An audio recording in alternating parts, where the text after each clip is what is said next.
안녕하세요. 책 읽어주는 에젤 강미경입니다. 러시아 선교사 백봉님 사모님에게 불처럼 임한 성령님을 소개합니다. 1993년 우리 네 식구는 러시아 선교사로 빼제르에 도착했다. 개방된 지 얼마 안 된 러시아는 아직도 하나님을 부인하는 어둠으로 덮여 있었다.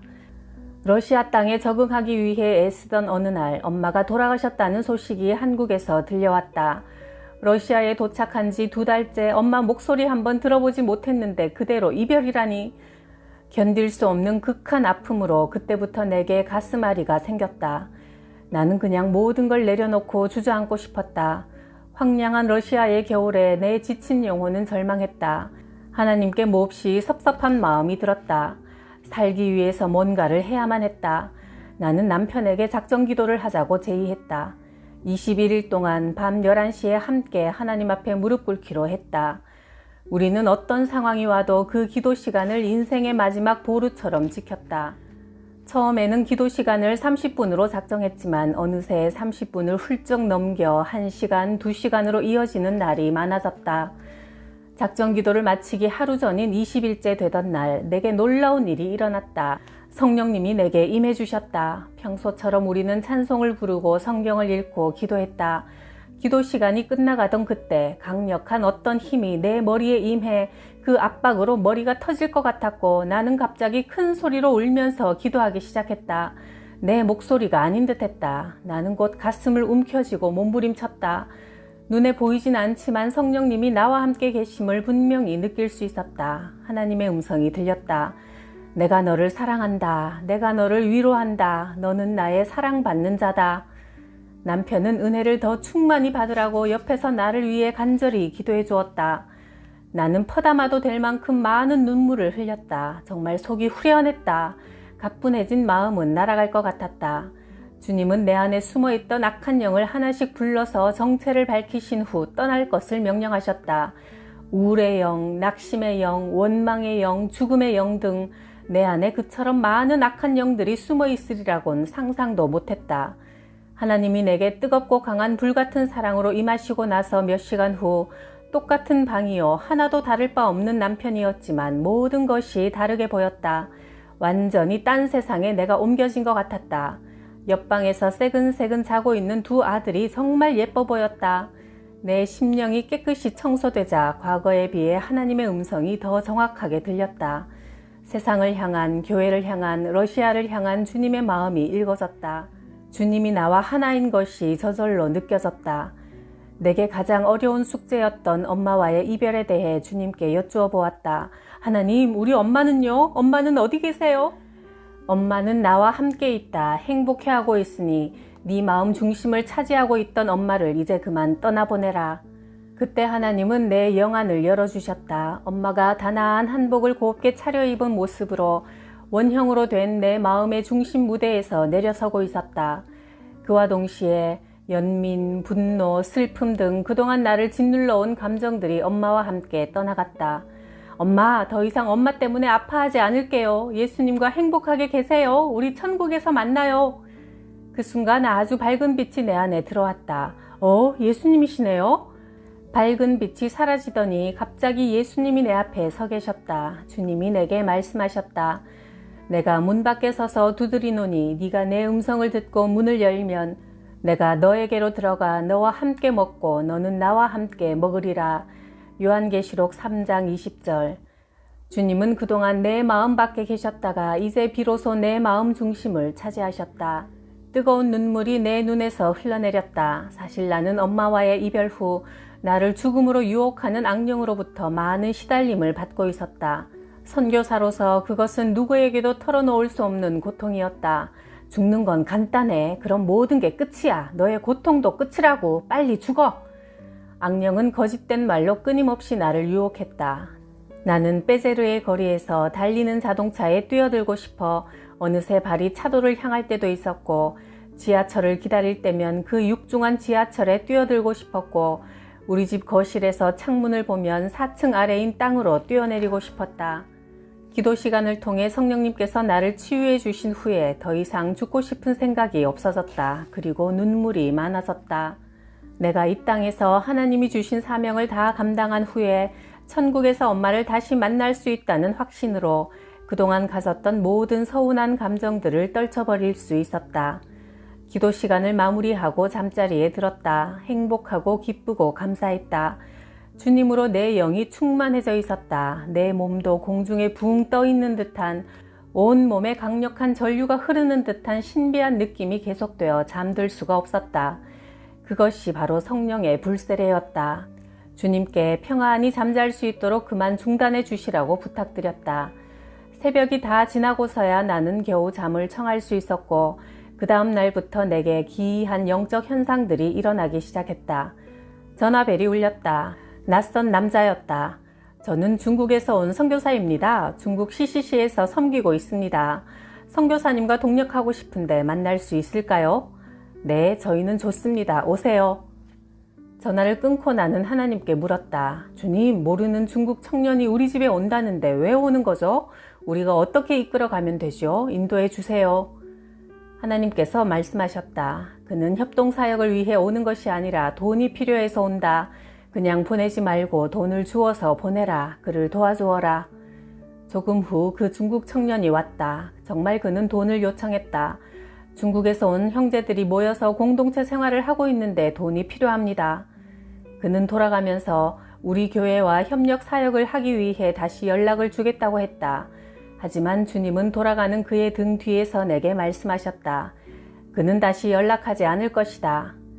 그를 그 후에 더 이상 볼 수 없었다. 그 후에도 새로운 사람들을 만날 때마다 하나님은 그들에 관한 정보를 내게 알려주셨다. 미국의 어떤 유명한 성령 사역자에게는 그는 자기 이름 높이기에만 급급하다고 책망하셨다. 어떤 이에게는 진정 내 뜻을 전하려고 하는 훌륭한 종이라고 칭찬하셨다. 또 어떤 이는 돈에 탐심이 생겨 하나님이 역사하실 수 없다고 하셨고, 어떤 이는 천국에 커다란 상급이 마련되어 있다고 알려주셨다. 누군가를 위해 중보 기도를 하면 그들의 진짜 문제가 무엇이고 어떻게 도와야 할지 알려주셨다.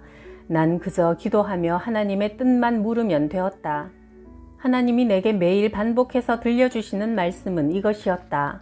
주여 주여 한다고 다 천국 가는 것이 아니다. 시험에 들어 넘어지지 않도록 항상 깨어 기도하라. 나는 점점 주님의 마음에 민감해져 사소한 것 하나도 예사롭게 넘기지 않고 하나님의 뜻을 기도로 여쭈어 보게 되었다. 그러자 내게 강같은 평화가 임했다. 성령님과 동행하고부터 내 삶이 달라졌다. 종일 가만히 기도만 하고 있어도 기뻤고 무언가로 바빠도 흐뭇했으며 베제르의 저기압으로 몸이 답답하고 힘들어도 마음은 행복했다. 불안하고 화나고 낙심될 만한 일이 생겨도 염려가 되지 않았다. 내 발은 땅에 있지만 주님이 채워주시는 기쁨으로 영혼은 이미 천국을 누렸다. 특별한 이유가 없어도 기쁨이 내 뱃속에서 몽실몽실 꽃처럼 피어났다. 나를 믿는 자는 그 배에서 생수의 강이 흘러나리라는 요한복음 7장 38절 말씀은 비유가 아니라 실제였다. 내가 주 안에 거하고 주의 말이 내 안에 거하여 나와 주님이 하나가 되면 성경에 기록된 모든 일들이 내게도 일어난다는 것을 알았다. 그동안 내 아픔에만 초점을 맞추고 나를 위해 흘렸던 연민의 눈물은 이제 타인의 아픔을 보고 흘리는 사랑의 눈물이 되었다.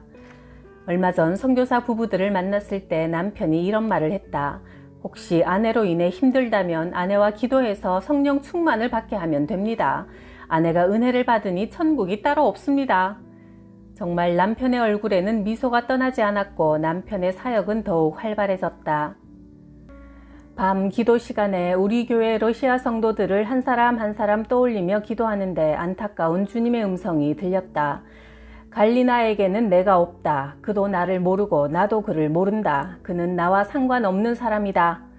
네? 주님이 그녀를 모르시다니요. 맨 앞줄에 앉아서 얼마나 열심히 찬양하는 여인인데요. 그리고 그녀가 주님을 모르다니요. 교회 나오니까 외롭지 않고 너무 행복하다며 몇 년 동안 한 주도 빠지지 않고 교회 오는데요. 나는 등골이 오싹해지는 두려움이 느껴졌다.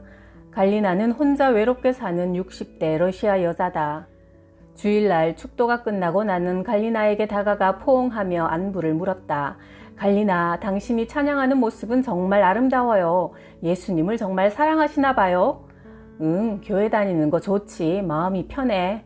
그러세요? 갈리나 마음속에 예수님이 늘 계시죠? 그럼 이라고 대답해 주길 간절히 바랐지만 힘 빠지는 대답이 들려왔다. 아니, 예수님을 내 마음에 모신다는 건 너무 두려워. 나는 내가 살아왔던 대로 계속 살 거야. 예수님하고 깊이 관계하고 싶지 않아. 그러니 그냥 날 내버려둬. 갈리나의 표정이 일그러졌다. 아마도 갈리나는 자기 인생의 주인이 또 바뀌는 게 두려운 듯 했다. 평생 신봉해왔던 공산주의라는 신이 어느 날 갑자기 무너졌다. 그리고 자본주의가 들어와 세상이 혼란스러워졌으니 이제는 어떤 신도 믿지 않고 자신만 믿겠다는 것이다. 주여 주여 한다고 다 천국 가는 것이 아니라는 예수님의 말씀이 이해가 되었다. 그렇다면 우리 교회 다니는 성도들 중에 예배 안 빠지고 뜨겁게 찬양하고 서로 사랑의 교제를 나누어도 구원과 상관없는 사람들이 또 있는 것 아닐까? 나는 두려웠다. 나는 갈리나 옆에 바짝 다가가 앉아서 간곡히 말했다. 갈리나, 예수님을 구원자로 믿지 않으면 하나님과 상관없는 죄인이에요. 그 사람은 천국 못 가요. 이 땅의 삶은 7, 80년이면 끝나지만 죽은 후의 삶은 영원해요. 사람이 한 번 죽는 것은 하나님이 정하신 일이요. 그 후에는 심판이 있다고 성경에 기록되어 있어요. 갈리나, 오늘 예수님을 내 주인으로 영접하는 기도를 드립시다. 아, 그만해요. 다 알아요. 지금까지 이렇게 교회 열심히 나오시고 지옥 가면 억울해서 안 되잖아요. 나는 싫어요. 이제 제발 그만해요. 갈리나는 예수님 영접을 거부하고 집으로 돌아갔다. 그 후 그녀는 교회에 나오지 않았고 우리는 한국으로 돌아오게 되어 다시는 갈리나를 볼 수 없었다. 이 일은 우리에게 두고두고 진한 아픔으로 남아있다. 러시아 빼제르에서 선교사로 사역할 때 한국 명절이 되면 나는 푸짐하게 한국 음식을 차려 유학생들을 집으로 초대했다. 김치국물 한 방울 남기지 않고 모두 맛있게들 먹으며 즐거워했다. 그중 한 자매가 마음속으로 울고 있는 모습이 영의 눈으로 보였다. 구경하기 힘든 한국 음식을 앞에 놓고도 제대로 삼키지 못하고 마음은 다른 곳에 가 있었다. 그 자매와 단둘이 이야기를 해보았다. 사랑하는 사람이 다른 나라로 떠나갔는데 소식이 끊겼어요. 서로 무척 사랑해서 결혼을 약속한 사이인데 왜 연락이 없을까요? 저는 그 사람이 꼭 제게 돌아올 거라 믿고 기다리고 있어요. 주님을 열심히 섬기는 자매인데 혼자서 시름시름 앓고 있는 모습이 무척 안쓰러웠다. 나는 그 자매를 위해 간절히 기도했다. 속히 좋은 소식이 올 수 있도록 도와주세요. 그런데 주님은 뜻밖의 말씀을 하셨다. 그는 돌아오지 않는다. 나는 마음이 몹시 아팠지만 자매에게 하나님의 뜻을 전했다. 그 형제는 다른 여자를 만나 제 갈 길로 갔으니 떠나보내라고 하십니다. 자매는 흐느껴 울었다. 그러나 얼마 후 밝은 모습으로 나를 다시 찾아왔다. 처음엔 너무 마음이 아프고 힘들었지만 이젠 잊기로 했어요. 나는 뜨겁게 축복 기도를 해주었다. 하나님께서 예비하신 정말 사랑하는 좋은 형제를 만나 행복한 가정을 이룰 수 있게 해주세요. 자매는 정말 얼마 지나지 않아 믿음 좋은 형제를 만나 결혼했고 우리가 막 개척한 사랑의 빛 교회에 오랫동안 기도와 물질로 후원해 주었다. 중학생이 된 큰아들 주영이를 청소년 수련회에 보냈다. 4박 5일 동안 주영이가 하나님을 뜨겁게 만나도록 3일 금식 기도에 들어갔다. 하루 2시간씩 기도했다. 수련회 첫날 주영이를 위해 기도하는데 아직 마음 문이 열리지 않았다고 주님이 말씀하셨다. 둘째 날도 다친 마음 상태를 보여주셨다. 수련회가 끝나는 날 주영이가 마음 문이 활짝 열렸으니 은혜 받기에 좋은 밭이 되었다고 알려주셨다. 집에 돌아온 주영이에게 성령의 충만함을 받게 하려고 간단히 설명했다. 주영아, 엄마 아빠가 너에게 안수기도를 해줄 텐데 그러면 얼마 전에 엄마가 그랬듯이 너에게도 이상한 현상이 나타날 수 있어. 몸이 뜨거워질 수도 있고 심하게 떨릴 수도 있어. 눈물 콧물이 많이 날 수도 있고 이상한 언어가 입에서 나올 수도 있어. 그건 하나님의 영이 너에게 오실 때 나타날 수 있는 일들이야. 그 후에는 너도 아빠 엄마처럼 주님과 더 친해지는 거야. 하나님이 너에게 직접 말씀하실 수도 있고 넌 들을 수 있지. 주님과 아주 가까워지는 거야. 나도 그렇게 되고 싶어요, 엄마. 우리 부부는 무릎 꿇은 주영이의 머리에 함께 손을 얹었고 남편이 기도했다. 주님, 주영이에게 은혜를 베푸소서. 성령님 충만하게 임하시옵소서. 1분쯤 지났을까 주영이가 큰 소리로 울면서 소리쳤다. 엄마, 나 너무 뜨거워. 얼굴과 귀가 제일 뜨거워. 그 추운 겨울 방도 덥지 않았는데 정말 귀가 빨갛게 달아올라 있었다. 아이는 곧 손도 뜨거워져 땀을 뻘뻘 흘렸고 얼굴은 눈물 콧물이 범벅되어 회개 기도를 쏟아냈다. 우리 부부는 정말 기뻤다. 세상 모든 것을 다 준다 해도 이 기쁨과 바꾸고 싶지 않았다. 성령님의 강한 임재 후에 주영이의 귀와 손은 잠자리에 들 때까지도 빨갛게 달아올라 있었다. 주영아, 너 엄마가 얼마 전부터 허리 아픈 것 알지? 엄마 허리에 손 얹고 기도해줘. 아이가 손을 얹자 시원한 물줄기 같은 것이 바람처럼 허리를 지나갔다. 허리가 무척 가벼워지고 편안해졌다. 주영이는 그날 이후로 시간을 정해놓고 뜨겁게 기도하는 기도의 소년이 되었다. 엄마, 오늘 엄마를 위해 기도했는데 더 이상 외할머니 때문에 슬퍼하지 말래. 평상시 내가 주영이와 나누는 대화는 주로 이렇게 영적인 내용으로 바뀌었다. 정말 사랑스러운 아들이었다. 어느 날 밤 기도 시간에 하나님이 내게 말씀하셨다. 사랑하는 딸아, 너의 남편을 내게 달라. 기꺼이 드리지요 주님. 이미 주의 종인데. 이미 주의 것인데요 뭐. 나는 망설임이 없었다. 딸아, 너의 큰아들 주영이를 내게 달라. 윽! 나는 순간 얼어붙었다. 혹시 천국으로 데려가시겠다는 뜻일까? 안 돼. 그것만은 안 돼. 난 준비가 안 됐어. 난 거기에서 기도를 멈추고 말았다. 며칠이 지나 나는 두려움으로 이 문제를 안고 다시 기도 자리에 앉았다. 주님은 또 말씀하셨다. 너의 큰아들을 내게 달라. 오늘 나는 주저하지 않았다. 주님이 주영이를 천국으로 데려가신다 해도 그것이 주님의 뜻이라면 순종하겠습니다. 단지 감당할 수 있도록 힘을 주세요. 주신 이도 주님이시오. 가져가시는 이도 주님이시니 제가 더 이상 무슨 말을 하겠습니까? 원래 주영이는 주님의 것이었습니다. 그런데 주님은 또 물으셨다. 너의 둘째 아들도 내게 달라. 주님이 오르십니다. 다 주의 것입니다. 둘째도 주님 뜻대로 사용하십시오. 두 아들에 대한 소유권 이전이 끝나자 나는 갑자기 인생의 짐이 다 내려지는 듯 홀가분했다. 주님이 아이들을 책임지시겠다는데 두려울 게 없었다. 지금까지 누려보지 못한 든든함이 내 마음을 가득 채웠다. 나는 두 아들을 하나님께 드린 후에 아이들에 대한 태도를 바꾸었다. 주님이 직접 간섭하시도록 맡기고 판단하고 평가하는 일을 삼갔다. 서로 끊임없이 대화를 나누고 가정 예배를 통해 내 생각이 아닌 하나님의 생각을 전달하려고 애썼다. 이제 난 더 이상 아이들의 인생의 주역이 아니었다. 아이들에 대한 주권 행사를 내려놓자 이전보다 내 마음은 더 평화로웠고 내 마음의 평안이 아이들에게도 전해져 아이들이 행복해했다. 어느 날 두 형제가 서로 하는 말을 듣게 되었다. 형, 언제부턴가 엄마 아빠가 안 싸우지? 엄마가 착해졌지? 우리를 꾸중 안 하시지? 그치? 응, 엄마가 은혜 받고부터야. 러시아에서 7년을 살고 나니 하나님은 우리에게 한국으로 돌아가 교회를 개척하라고 하셨다. 어느 날 나는 주님 앞에 앉아 기도했다. 중학교 3학년인 주영이를 어느 고등학교에 보내야 하나요? 주영이의 진로를 열어주세요. 한국 학교에 적응하기가 어려우니 도와주세요. 주님 아들이잖아요. 성령님이 내게 너무나 따뜻한 음성으로 말씀하셨다. 주영이는 대일 외국어 고등학교에 갈 것이다. 나는 귀를 의심했다. 현실적으로 불가능해 보이는 일이었기 때문이다. 주님, 수재들만 간다는 그 학교에 정말 아이를 보내실 거예요? 주영이를 그 학교에 보내시는 이유가 뭐예요? 주영이를 장차 내가 없다고 하는 사람들 앞에 세워서 나를 증거하게 할 것이다. 그리고 대학은 미국으로 보내어 세계를 향해 나아가게 할 것이다. 미국으로요? 우리 형편 아시는 주님이 학비가 비싼 미국으로 주영이를 보내신다고요? 하지만 하나님의 뜻을 누가 막을 수 있겠는가? 하나님이 하시겠다면 순종 외에 무엇이 더 필요하겠는가? 주영이는 선생님들을 전도하고 싶어 했다. 어느 날 주영이가 어떤 선생님을 전도하려다가 깜짝 놀라고 말았다. 엄마, 내가 전도하려는 순간 그 선생님의 겉모습이 사라지고 몸속에 뼈가 환히 보였어요. 그런데 뼈들이 시커먼색이었어요. 그 선생님께 구원이 필요하다는 걸 하나님이 보여주신 것 같아요. 하지만 내가 너무 놀라서 그날은 입을 열 수가 없었어요. 중학교 3학년이 끝날 무렵 우리는 대일외고에 원서를 냈고 주영이는 시험을 보고 면접을 치르고 합격했다.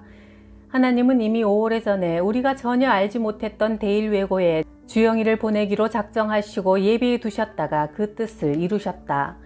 입학 후에 입학 담당 선생님은 주영이가 합격하게 된 가장 큰 이유를 알려주었다. 주영이가 마지막까지 다른 한 명과 경합이 붙었습니다. 마지막 2명이 막상막하였거든요.